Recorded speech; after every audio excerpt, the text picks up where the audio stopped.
Para jemaah sekalian yang dirahmati Allah Subhanahu wa taala, di dalam kitab Ayyuhal Walad, yaitu karya Al-Imam Al-Ghazali rahimahullah, terdapat beberapa nasihat. Nasihat yang pertama, kata beliau,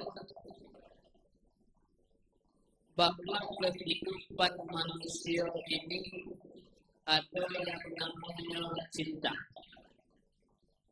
Kita hidup ada yang kita cintai, kita hidup ada yang mencintai kita. Jadi hidup kita saling-saling cinta. Kita cinta anak, kita cinta keluarga, kita cinta istri, cinta lain sebagainya. Tetapi kata beliau, dari semua cinta itu tidak ada yang sampai akhirat. Ada yang kita cintai, tetapi hal tersebut cuma sebatas sakaratul maut. Sudah sakaratul maut, tidak ada lagi. Ada yang kita cintai, dia cuma cintanya sebatas ngantar kita ke kuburan. Sebatas kuburan. Setelah itu, tidak ada lagi. Ada orang yang kita cintai, tetapi cinta dia ini kepada kita cuma sebatas, yaitu mengantar kita ke liang lahat. Paling-paling anak yang sampai ke situ, paling-paling saudara yang sampai ke situ. Setelah itu tidak ada lagi. Jadi di saat kita cinta kepada seseorang, tetapi cinta orang tersebut kepada kita yang sejauh-jauhnya sebatas liang lahat, mengantar kita ke liang lahat. Maka kata beliau, dari semua cinta seperti itu, maka hendaknya kita ini mencari cinta yang tidak cinta ketika kita hidup, tidak cinta yang mengandalkan kita sebatas liang lahat, tetapi juga cinta kita setelah mati. Dia selalu ada bagi kita. Tak di saat masa itu, setelah mati pun dia mesti ada bagi kita. Ini yang perlu kita cari kanti kita. Kalau anak sebatas hidup dia jadi ganti, kalau istri sebatas hidup dia jadi ganti, setelah mati tidak lagi. Setelah kita dalam kuburan, tidak ada lagi yang mau menemani kita. Anak tidak mau, istri tidak mau, saudara tidak mau, siapapun tidak ada yang mau. Kalaulah dalam kuburan. Maka oleh karena itu, carilah sesuatu untuk kita cintai yang tidak hanya di dunia, tetapi setelah mati pun dia ada untuk kita. Setelah kiamat pun dia ada untuk kita. Di saat dalam kubur pun dia ada untuk kita. Cinta apa itu? Amal soleh. Perbuatan yang baik. Ini yang menjadi teman kita dunia dan akhirat kita. Maka oleh karena itu, kalau cinta kepada yang lain tadi, selain daripada amal soleh, cukuplah sekadarnya. Macam mana sekadarnya? Cinta kepada mereka, tetapi tidak meninggalkan amal soleh. Cinta kepada mereka, tetapi tidak menjauh daripada Allah. Cinta kepada mereka, tetapi tidak melakukan sesuatu yang dilarang oleh Allah Subhanahu wa taala. Kalau zaman kini ini, orang itu saking cinta tidak ada kabar lagi mana baik, mana buruk, mana halal, mana haram. Itu air batang merangin, batang masumai kita kenapa kerancang itu? Karena cinta.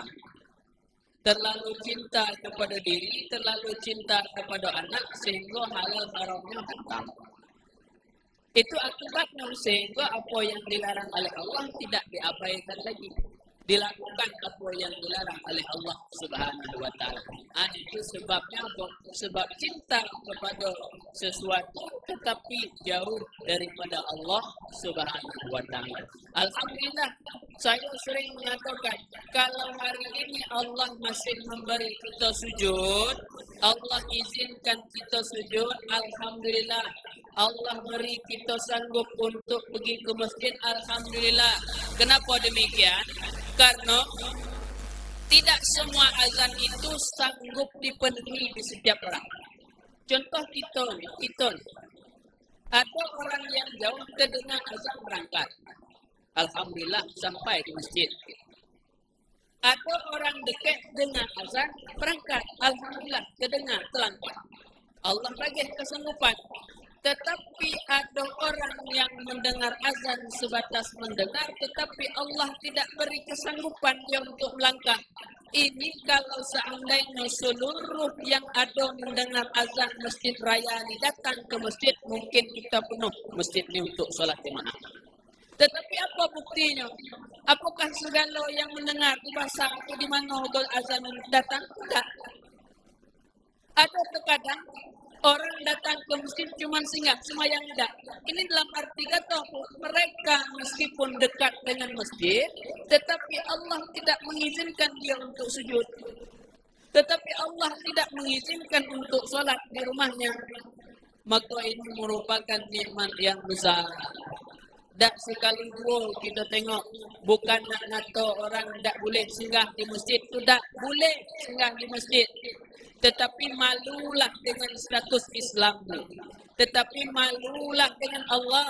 Kita singgah di masjid sudah azan. Kita duduk tidur baring di luar masjid ini untuk singgah semayang tidak.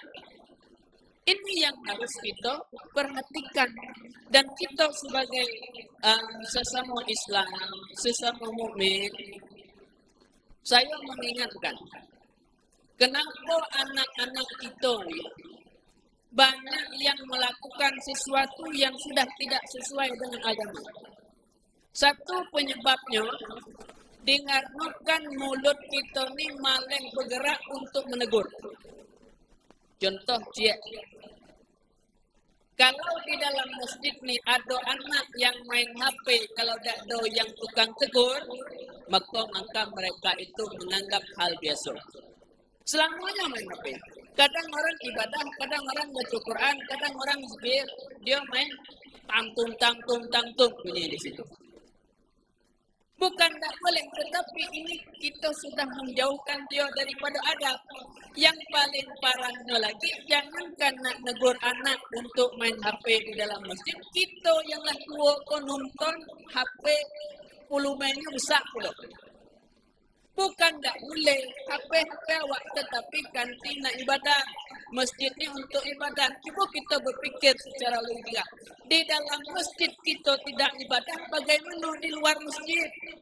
Di dalam masjid kita sibuk tengok hal-hal yang ada di dalam media, bagaimana di luar masjid? Seharusnya kita bedakan di dalam dengan di luar. Kok di luar kita sibuk dengan HP, kalaulah tiba dalam masjid cukup-cukup. Sempatkan diri untuk ibadah.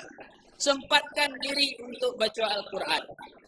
Bapak Ibu sekalian yang dirahmati Allah, saya bukan nak mengajari. Cuman ini ayo kita berpikir agar kita lebih baik lagi untuk amal ibadah kita. Al-Quran 1 juz, saya minta waktu dikit lagi. Al-Quran 1 juz itu paling-paling antara 10 lembar, 15 lembar. Kalau kita baca 2 halaman setiap sedah solat, itu memakan waktu antara 5 menit, 10 menit. Takkan lari pelanggan kita berdagang. Takkan rugi kita untuk melakukan suatu pekerja. Kalau ini kita buat lakukan setiap sudah solat, kita baca 2 halaman, maka dalam arti kata dalam sehari kita sudah membaca Al-Quran setengah juz. Dalam 2 bulan kita khatam Al-Quran 30 juz. Buat pertanyaan, kenapa saya hari ini 60 tahun umur belum khatam Al-Quran? Wallahu a'lam bishawab. Assalamualaikum warahmatullahi wabarakatuh.